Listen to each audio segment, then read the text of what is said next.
Hi hello welcome to our channel smart life Sri. అందరూ ఎలా ఉన్నారండి? నేనైతే చాలా బాగున్నాను. ముందుగా మీ అందరికీ దసరా శరన్నవరాత్రుల శుభాకాంక్షలండి.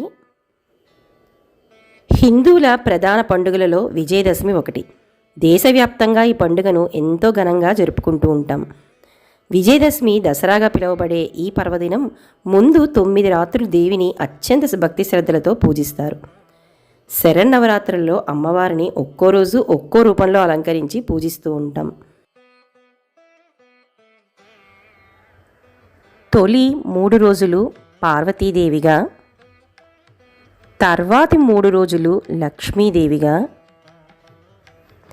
చివరి 3 రోజులు సరస్వతీదేవిగా మనం ఆరాధిస్తూ ఉంటాం. నవరాత్రుల్లో దేవిని పూజిస్తే 10 జన్మల పాపాలు తొలగిపోతాయని ప్రగాఢ నమ్మకం.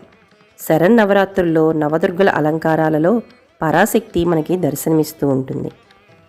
మనం అమ్మవారి అలంకరణలు మాత్రమే చేస్తూ ఉంటాం, కానీ మనకి నవరాత్రుల్లో అమ్మవారు ఎత్తిన అవతారాలనైతే ఒక్కసారి ఇక్కడ చూద్దామండి. 9 రోజుల్లో 9 అవతారాల్లో అమ్మవారైతే మనకి దర్శనమిస్తారు. శైలపుత్రి బ్రహ్మచారిణి, చంద్రగంట కూష్మాండ, స్కందమాత కాత్యాయిని, కాళరాత్రి మహాగౌరి, సిద్ధిదాత్రి.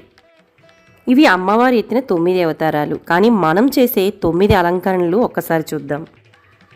మొదటి రోజు స్వర్ణ కవచాలంకృత దుర్గాదేవి లేదా శైలపుత్రి. ఆశ్వయుజ శుద్ధ పాడ్యమి రోజు మనం అమ్మవారిని ఈ అలంకరణలో అయితే పూజిస్తూ ఉంటాం. నవరాత్రుల్లో మొదటి రోజు అమ్మవారు త్రిశూలధారిణి అయిన హిమవంతుని కుమార్తెగా శైలపుత్రిగా నందివాహనంపై భక్తులకు దర్శనమిస్తుంది. శైలపుత్రీదేవికి పాడ్యమి రోజు విశేషంగా సమర్పించే నైవేద్యం పులగం. తొలి రోజు భక్తి శ్రద్ధలతో అమ్మను పూజించి పులగం నివేదించిన ఆ తల్లి సకల శక్తి సామర్థ్యాలను యశస్సును అందిస్తుంది. ఇక ఆ శైలపుత్రికి మనం ఈ శ్లోకాన్ని అయితే చదువుకుందాం.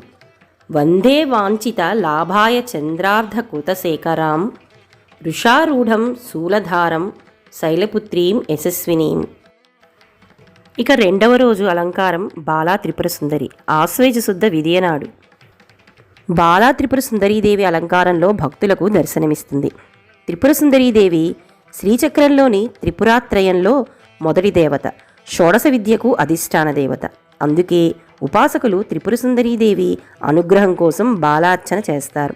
అందుకే ఈ రోజున 2 నుంచి 10 ఏళ్లలోపు బాలికలు అమ్మవారి స్వరూపంగా భావించి కుమారీ పూజను చేస్తారు. త్రిసతీ పారాయణం గావిస్తారు. మనస్సు, బుద్ధి, చిత్తం, అహంకారం త్రిపుర సుందరీదేవి ఆధీనంలో ఉంటాయి. సత్సంతానాన్ని అనుగ్రహిస్తుంది. అభయహస్త ముద్రతో అక్షమాల ధరించిన జగన్మాతను ఆరాధిస్తే మనోవికారాలు మనకి దూరమవుతాయి. శ్లోకాన్ని ఒక్కసారి చదువుకుందాం. హ్రీంకారాసన గర్భితానల శిఖాం సౌహ క్లీం కళాం బిభ్రతీం సౌవర్ణాంబరధారిణీం వసుధా దౌతాం త్రినేత్రోజ్వలాం వందే పుస్తక పాస మంకుశధరాం స్రగ్భూషితాముజ్వలాం తాం గౌరీం త్రిపురాం పరాత్పర కళాం శ్రీచక్ర సంచారిణీం. ఇక 3వ రోజు ఆశ్వయుజ శుద్ధ తదియ గాయత్రీదేవి అలంకారం. ఈరోజు అమ్మవారిని గాయత్రి రూపంలో అయితే మనం అలంకరించుకుని పూజిస్తాం. ఇక శ్లోకాన్ని అయితే ఒక్కసారి చూద్దాం. ముక్తా విద్రుమ హేమనీల ధవళ ఛాయైర్ముఖై స్త్రీక్షణేహ యుక్తామిందుని భద్రరత్న మకుటాం తత్వార్ధ వర్ణాత్మికాం గాయత్రీం వరదాభయాంకుశ కసా శుభ్రం కపాలం గదాం శంఖం చక్ర మదారవిందయుగళం హస్తైర్వహంతి భజే. ఇక 4వ రోజు ఆశ్వయుజ శుద్ధ చవితి అన్నపూర్ణాదేవి అలంకారం. 4వ రోజు అమ్మవారిని అన్నపూర్ణాదేవిగా అలంకరిస్తారు. ప్రాణికోటికి జీవనాధారం అన్నం.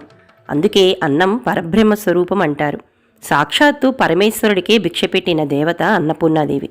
ఈ తల్లిని ధ్యానిస్తే ధనధాన్య వృద్ధి, ఐశ్వర్య సిద్ధి కలుగుతాయి. అన్నపూర్ణాదేవి ధరించిన రసపాత్ర అక్షయ శుభాలను అందిస్తుంది. ఇక శ్లోకం. ఉర్వీ సర్వ జయేశ్వరి జయకరి మాతా కృపాసాగరి నారీ నీల సమాన కుంతలధరి నిత్యాన్న దానేశ్వరి సాక్షాన్ మోక్షకరి సదాశుభకరి కాశీపురాధీశ్వరి భిక్షాం దేహి కృపావలంబనకరి మాతా అన్నపూర్ణేశ్వరి. ఇక 5వ రోజు లలితా త్రిపుర సుందరి. ఆశ్వయుజ శుద్ధ పంచమి రోజు మనం లలితా త్రిపుర సుందరి అలంకారంలో అమ్మవారిని అయితే పూజిస్తాం. త్రిపురాత్రయంలో లలితాదేవి రెండో శక్తి. దేవీ ఉపాసకులకు ముఖ్య దేవత. త్రిగుణాతీతమైన కామేశ్వర స్వరూపంలో 5వ రోజున దర్శనమిస్తుంది. లక్ష్మీ సరస్వతులు ఇరువైపులా నిలబడి వింజామరులు వీస్తుండగా శ్రీచక్ర అధిష్టాన శక్తిగా కొలువుదీరుతుంది. చెరుకుగడ, విల్లు, పాశాంకుశాలను ధరించిన అమ్మవారు భక్తులకు వరాలిస్తుంది. లలితాదేవి విద్యాస్వరూపిణి. మాంగళ్య సౌభాగ్యాన్ని కూడా ప్రసాదించే ఆ తల్లి అనుగ్రహము సువాసిని పూజ చేయాలి. శ్లోకం ఒకసారి చూద్దామండి. ప్రాతఃస్మరామి లలితా వదనారవిందం బింబాధరం పృథుల మౌక్తిక శోభినాసం ఆకర్ణ దీర్ఘ నయనం మణికుండలాఢ్యం మందస్మితం మృగమదోజ్వల పాలదేశం. ఇక 6వ రోజు ఆశ్వయుజ శుద్ధ షష్ఠి రోజున ఆ మహాలక్ష్మి అవతారంలో మనకి అమ్మవారు దర్శనమిస్తూ ఉంటారు. 2 చేతులలో మాలలను ధరించి అభయవర్ధ హస్త ముద్రలను ప్రదర్శిస్తూ గజరాజు సేవిస్తుండగా శ్రీ మహాలక్ష్మి రూపంలో అమ్మవారు మనకి దర్శనమిస్తారు. మహాలక్ష్మి సర్వమంగళకారిణి, ఐశ్వర్యప్రదాయిని. అష్టలక్ష్ముల సమిష్టి రూపమే మహాలక్ష్మి. డోలాసురుడు అనే రాక్షసుని వధించి శక్తిత్రయంలో మధ్యశక్తి. మహాలక్ష్మిని ఉపాసిస్తే ఫలితాలు త్వరితంగా కలుగుతాయి. యాదేవి సర్వభూతేషు లక్ష్మీ రూపేణ సంస్థిత అంటే అన్ని జీవాలలోనూ ఉండే లక్ష్మీ స్వరూపం దుర్గాదేవని చండీ సప్తసతి మనకి చెబుతోంది. శరన్నవరాత్రుల్లో మహాలక్ష్మీదేవిని పూజిస్తే సర్వమంగళ మాంగళ్యాలు కలుగుతాయి. ఇక శ్లోకం. లక్ష్మీం క్షీరసముద్రరాజతనయాం శ్రీరంగధామేశ్వరీం దాసీభూత సమస్త దేవవనితాం లోకైక దీపాం కురాం శ్రీమన్మంద కటాక్షలబ్ధ భవద్ బ్రహ్మేంద్ర గంగాధరాం త్వాం త్రైలోకి కుటుంబినీం సరసిజాం వందే ముకుందప్రియాం.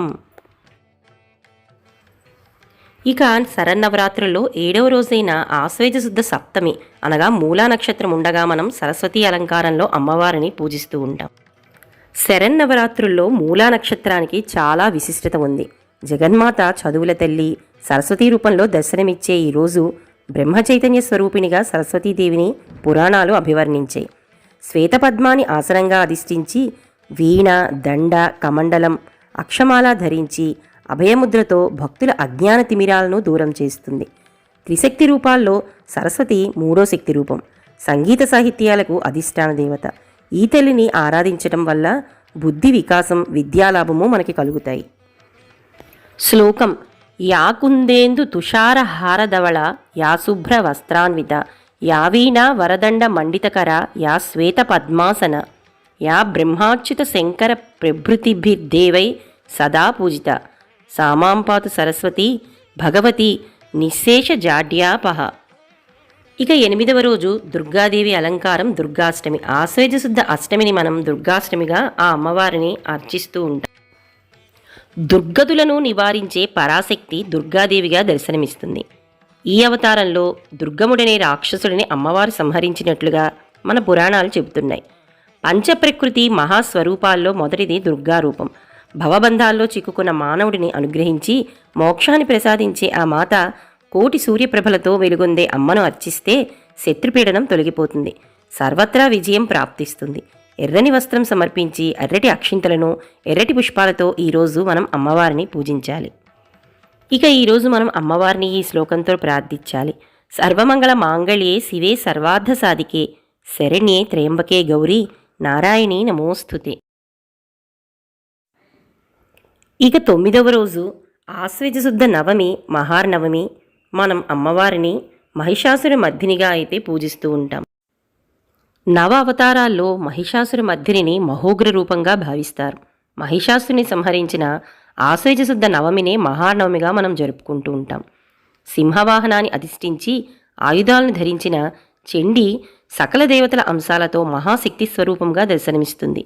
ఈ తల్లిని పూజిస్తే సకల దేవతల అనుగ్రహము మనకి కలుగుతుంది. మహిషాసుర మర్దిని ఆరాధన వల్ల భయాలన్నీ తొలగిపోతాయి, సర్వకార్యాల్లోనూ మనకి విజయం అనేది సిద్ధిస్తుంది. ఇక శ్లోకం. మహిషమస్తక నృత వినోదిని స్ఫుటరణన్మణి నూపుర మేఖల జననరక్షణ మోక్ష విధాయిని జయతి శుంభ నిశుంభ నిషూధిని. ఇంకా అందరికీ తెలిసిన ఆఖరి రోజు ఆశ్వయుజ శుద్ధ దశమి రాజరాజేశ్వరీదేవి అలంకరణ. శరన్నవరాత్రుల్లో అమ్మవారి చివరి అలంకారం రాజరాజేశ్వరీదేవి. భువన బ్రహ్మాండాలకు ఆరాధ్య దేవత, మహాత్రిపుర సుందరిగా పూజలు అందుకుంటుంది. అపరాజితాదేవిగా భక్తులు ఆమెను ఆరాధిస్తారు. పరమేశ్వరుడి అంకం ఆసనంగా ఇచ్ఛా జ్ఞాన క్రియాశక్తులను భక్తులను అనుగ్రహిస్తుంది ఈ తల్లి. యోగమూర్తిగా మాయామోహిత మానవ చైతన్యాన్ని ఉద్దీపనం చేస్తుంది. అనంత శక్తి స్వరూపమైన శ్రీచక్రానికి ఈ తల్లి అధిష్టాన దేవత. లలితా సహస్రనామ పారాయణము, కుంకుమార్చనను ఈరోజు చేయడం వల్ల అద్భుత ఫలితాలు అనేవి కలుగుతూ ఉంటాయి. ఇంకా ఈరోజు చదవాల్సిన శ్లోకం: అంబా రౌద్రిణి భద్రకాళి పగల జ్వాలాముఖి వైష్ణవి బ్రహ్మాణి త్రిపురాంతకి సురసుత దీదీప్యమానోజ్వల చాముండాశ్రిత రక్ష పోషజనని దాక్షాయిని పల్లవి చిద్రూపీ పరదేవత భగవతి శ్రీ రాజరాజేశ్వరి. ఈ విధంగా అమ్మవారి అవతారాలని మనం ఈ అలంకరణ రూపంలో అయితే మనం ప్రతి శరన్నవరాత్రులకి అయితే అమ్మని ఆరాధిస్తూ ఉంటామండి. ఈ విధంగా 10 రోజులు కూడా మీ అందరూ కూడా అమ్మ ఆశీర్వాదాలతో పండగని చాలా బాగా జరుపుకుని ఆ అమ్మవారి ఆశీస్సులు పొందాలని మనస్ఫూర్తిగా అయితే కోరుకుంటున్నాను. 9 అవతారాలు, అలంకరణలు, నైవేద్యాలు ఏ రంగులు అమ్మవారికి సమర్పించాలి అనేది నా ప్రీవియస్ వీడియోలో అయితే నేను చెప్పానండి. దాని లింకు మీ అందరికీ డిస్క్రిప్షన్లో ఇస్తాను, తప్పకుండా చూడండి. నా ఛానల్ని మొదటిసారిగా ఎవరైనా చూస్తున్నట్లయితే తప్పకుండా లైక్ చేసి సబ్స్క్రైబ్ చేసుకోవడం మాత్రం అస్సలు మర్చిపోకండి. మళ్ళీ ఇంకొకసారి శరన్నవరాత్రుల శుభాకాంక్షలతో రేపు మళ్ళీ మరింత మంచి వీడియోస్తో మీ ముందుంటాను.